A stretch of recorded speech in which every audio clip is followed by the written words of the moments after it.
getting towards the end of driving season. It's the cold weather's setting in, and although it's dry today, I think it's a sign of the weather changing. It only takes me a few minutes of getting out and using this car for its intended purposes rather than sort of like commuting or just general driving, and I fall in love with it, and that's why it's been around for so long, and it always puts a smile on my face. But it may come as a surprise to some people. I mean, obviously by the title of the video you've already figured out what's going on. I just think it was the right time, and I could easily go back on my decision right now, but I'm not going to, because one, I'm a man of my word, and two, the reasoning made sense to me, so I think it's the right thing to do. So I'm going to jump head into a bit of an explanation, because I just I think if I keep driving this thing and I keep talking, I'll talk myself out of it.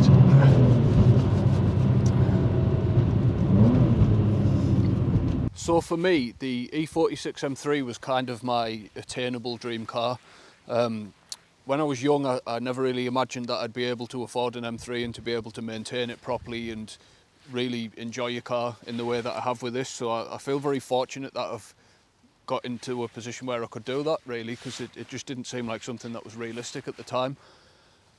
I've absolutely loved every minute of this car, and I still do now, to be honest, and it's very difficult for me to do this because I don't usually get attached to things, but this car really, it's really got me, and I just feel like it's the right thing to do in many ways.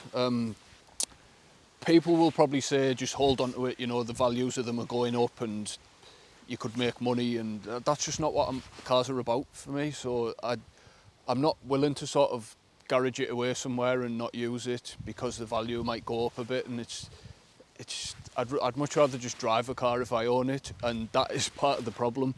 I just don't have time because I've got two major builds on the go, and I've now got a daily driver which replaced this as the sort of primary car. It's not a replacement, but it's just something more practical that I can use every day.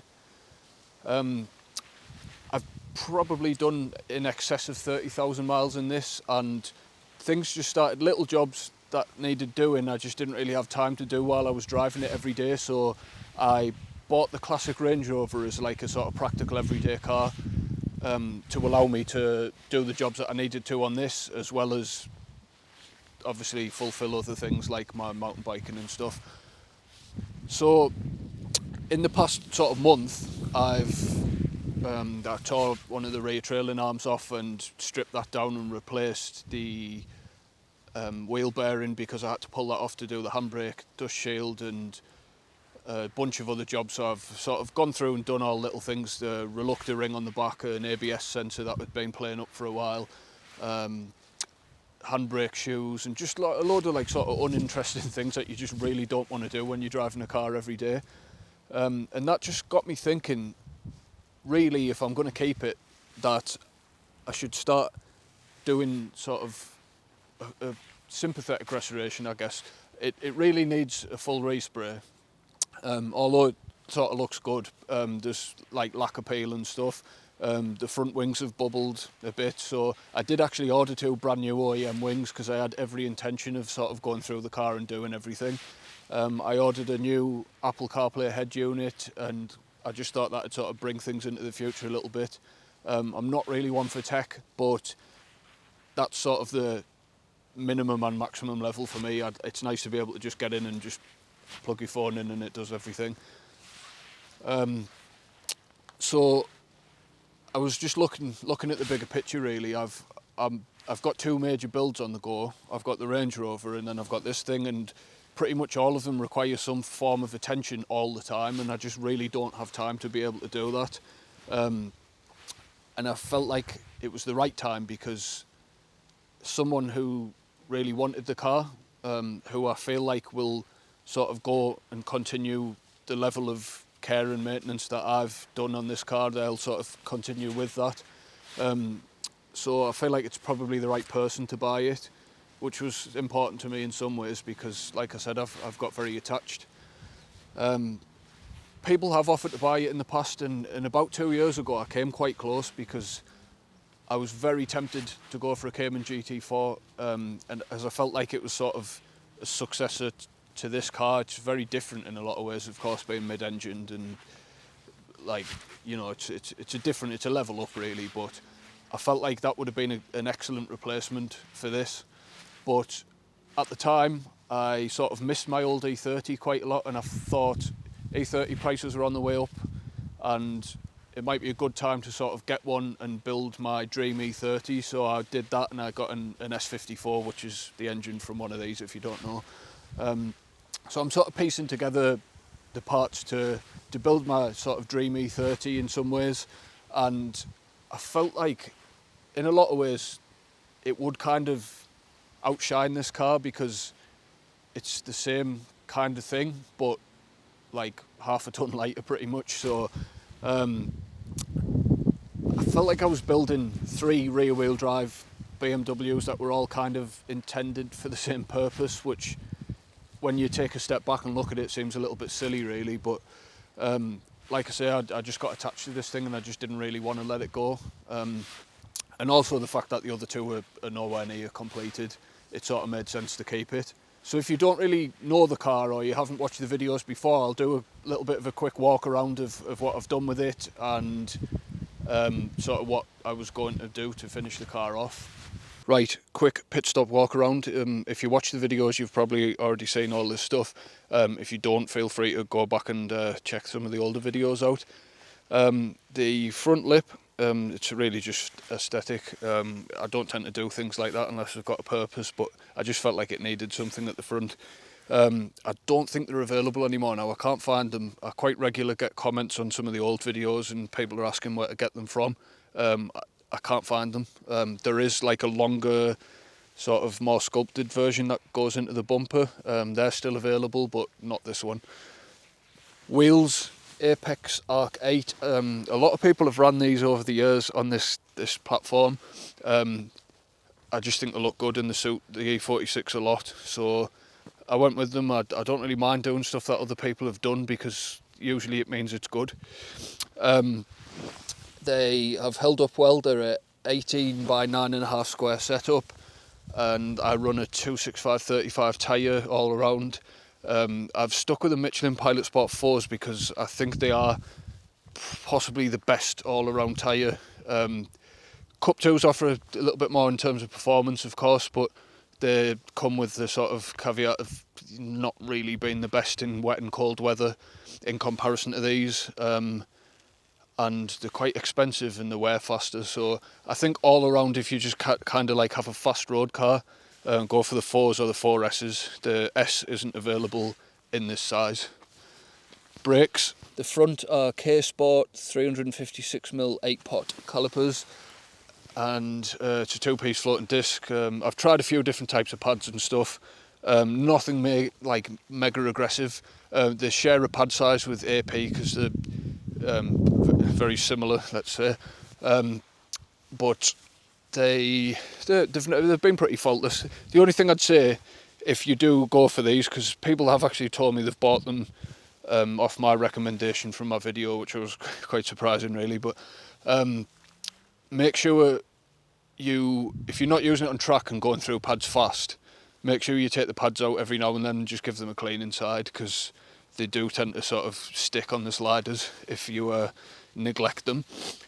The rear, I just went for OEM replacement discs and just some pads and Goodrich lines and some ATE Type 200 fluid, which I've just done again recently. I calculated the bias at the time. Mine being a facelift car has the different master cylinder to the early one, and the bias still worked out really good with this setup. Off the top of my head, I think it was 55/45, but I'm going back quite a few years now because I've had it a while. So the rear is a CSL painted diffuser and an agency power exhaust. Fairly obnoxious on a cold start, but it sounds good high up in the revs and stuff. Fortunately my neighbours are quite tolerant and have put up with it over the years, so no one's complained. Inside, the only thing I've really done is the retrim from Royal Steering Wheels and the gator. I was about to change this thing for an Apple CarPlay head unit, 'cause the screen started to spider, like pixels are all over the place, and it won't do teletext anymore. I don't think teletext exists anymore, so we had to get rid of that. I had little bits of paintwork done over the years. The big one really under the bonnet. So I took it in to do rod bearings, oil pump, guides, hardware, head gasket, vanos, and just went through the engine and just done everything to sort of secure it, because the people give these things a bit of a bad rep because they're going about spinning bearings, and you know, like, the reality is, if you are beating the hell out of a engine that revs to 8,000 and it's like 15 plus years old with over 100,000 miles on it, you need to be maintaining it, and a lot of people don't see that. So I went for King race bearings with ARP studs, Cometic head gasket, the upgraded Vanos seals, new chain, new guides, and just obviously refresh the head while it's apart and stuff. So engine wise, this is solid. The S54 for me is one of the best. It's definitely BMW's best straight six engine, well, naturally aspirated. Obviously there's some really cool ones from the past, but this just ticks all the boxes, and that's why it's going in my E30. So it's not, you know, I am quite gutted it's going, but it's not complete love lost, because the E30 is going to be cool.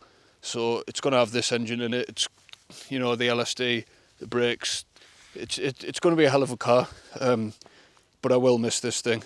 Right, so it's end of an era, I guess. There's been a lot of people commented over the years saying, like, you know, don't ever sell this car, and they've come to start watching the videos because of the M3. I'd say overall the M3 has probably had the most attention out of all of the YouTube videos and stuff.